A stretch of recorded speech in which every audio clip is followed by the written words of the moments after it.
तो बच्चों आज हम लोग भिन्नों का जोड़ पढ़ेंगे। तो आइए हम लोग देखते हैं कि भिन्नों को कैसे जोड़ा जाता है।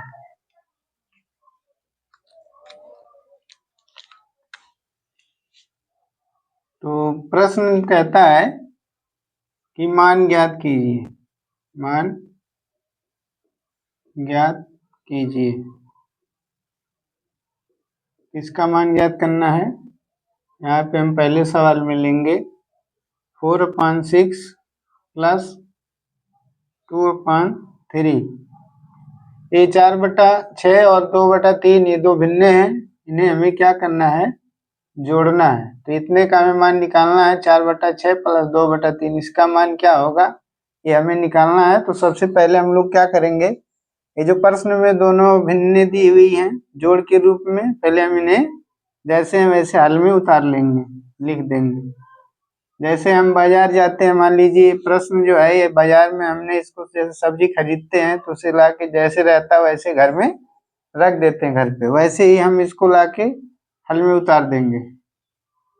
इसके बाद अगली लाइन में तुरंत बराबर का निशान लगाएंगे, क्योंकि प्रश्न में कहा मान ज्ञात कीजिए। मान मीन्स किसके बराबर, इसका महत्व, तो इसका मान कितना है हमें ज्ञात करना है। तो पहला नंबर बराबर का निशान लगाएंगे। इसके बाद हम लोग जैसे दो संख्याओं को जोड़ते हैं तो एक संख्या प्राप्त होती है, ऐसे दो भिन्नों को जोड़ेंगे तो एक भिन्न हमें प्राप्त होगी। तो एक भिन्न में एक ही बटा होता है, इसलिए हम लोग पहले बराबर के बीचों बीच पे बटा बना देंगे। बटा बनाने के बाद हम लोग क्या करेंगे, जो ऊपर संख्याएं दी हुई है जैसे 4 के बाद गुणा का निशान लगा देंगे। ये +2 है, प्लस जो बीच में प्लस है ये 2 का प्लस है, तो इस प्लस को 2 के साथ लिखेंगे और बाद में गुणे का निशान लगा देंगे। अब इसके बाद क्या करना है, ये जो दोनों भिन्न हैं इनके हारों का हम लोग लासा निकालेंगे।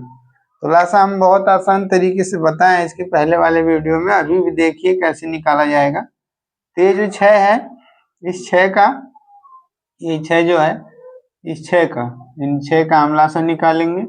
और ये जो हमारे 3 है यही दोनों हर है, इन दोनों का हम लासा निकालेंगे। लासा का मतलब कि अपवर्त विधि से पहाड़ी की सहायता से बहुत आसानी से लासा जान सकते हैं। तो 6 का नाम 6, 6 दूना 12। अब 3 का भी हम लोग पहाड़ा अपवर्त लिखेंगे, तो 3 का नाम 3, 3 दूना 6। और ये पहाड़ा तब तक लिखना चाहिए जब तक एक जैसी गिनती मिल न जाए। तो हमें एक जैसी गिनती प्राप्त हो गई है, यहाँ पे देख सकते हैं 6, 6 दोनों में आ गया। यानी हम दोनों जो ये भिन्नों को जोड़ रहे हैं 4/6 प्लस 2/3, इसका हर कितना होगा, यही जो एक जैसी संख्या दोनों हरों का हमने पहाड़ा लिखा है, इनके पहाड़े में जो एक जैसी संख्या आई है, यही संख्या ही इन दोनों भिन्नों को जोड़ने पे जो भिन्न प्राप्त होगी उसका हर यही संख्या, यानी 6 जो यहाँ पे नजर आ रही है जिसको हमने घेरा है यही होगी। तो यहाँ पे हम नीचे 6 लिख देंगे वहां से देख करके। इसके बाद ये 6 पहाड़ा कितनी बार पढ़ने पे 6 आया है, एक बार, तो यहाँ 1 लिख देंगे। 3 दूना 6, 2, 3 का पहाड़ा 2 बार पढ़ने पे 6 आया है। तो ये दोनों गिनतियों की हमें आवश्यकता है। कहाँ पे, ये जो हमने गुणे के बाद ये जगह छोड़ा है यहाँ हमें गुणा करना है। तो किससे करना है, ये 6 का पहाड़ा एक बार पढ़ने पे 6 आया है, तो 1 से पहली जगह पे यहाँ पे गुणा कर देंगे। और इस जगह पे जो 3 का पहाड़ा कितने बार पढ़ने पे 6 आया, 2 बार, तो यहाँ पे हम लोग 2 से गुणा कर देंगे। इसके बाद हम लोग आगे बढ़ेंगे। तो करना क्या है, पहले हम बराबर का निशान और बटे का निशान बनाएंगे। नीचे 6 है, अकेले एक गिनती, तो यहाँ में कुछ भी करना नहीं है, तो कुछ नहीं करेंगे। और ऊपर हमें गुणा करना है, तो 4 का 1 में गुणा करना है, 4 1 हो जाएगा 4, फिर प्लस प्लस लगाएंगे। फिर 2 का गुणा 2 में करना है, 2 दूना 4। इसके बाद 4 और 4 जोड़ेंगे, ये हो जाएगा 8, और बट्टे में कितना लिखेंगे 6। इस तरह से हम लिख देंगे।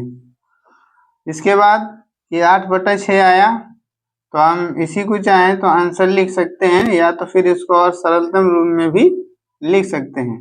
तो सरलतम रूप में लिखने के लिए क्या करेंगे, 8 का और 6 का ये गुणनखंड करेंगे, ये 8 और ये नीचे 6 है, तो 2 चौका 8 और 2 दूना 4 और 2 1 2। अब आज गुणनखंड हमने इसके पहले वीडियो में विस्तृत रूप से बताया है, तो ये समझ में नहीं आएगा तो उस वीडियो को आप जाके डिस्क्रिप्शन में लिंक दिया गया है, उसे देख सकते हैं। फिर 6 का गुणनखंड करेंगे तो सबसे छोटी अभाज्य संख्या 2 है, 2 से कट जाएगी, 2 तियां 6 और 3 एकन्नम 3। तो यहाँ आप देख सकते हैं कॉमन एक जैसा गुणनखंड 2 2 दिख रहा है, यानी 2 हमारा जो है कट जाएगा। तो पहले हम 8 का गुणनखंड लिखेंगे, ये 2 गुणा 2 यही है, 2 गुणा 2 गुणा 2, 2 दूना 4, 4 दूना 8, ये 8 के ही बराबर है, जो 8 की जगह पे चिन्ह लिखा गया है। तो 8 की जगह पे इस गुणनखंड को हमने लिख दिया।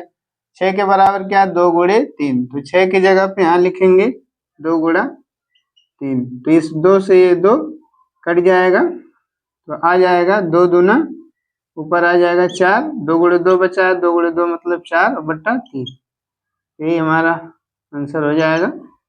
तो मैं उम्मीद करता हूँ ये सवाल आपके समझ में आया होगा। इसी प्रकार का एक मैं दूसरा सवाल ले रहा हूँ इस साइड में।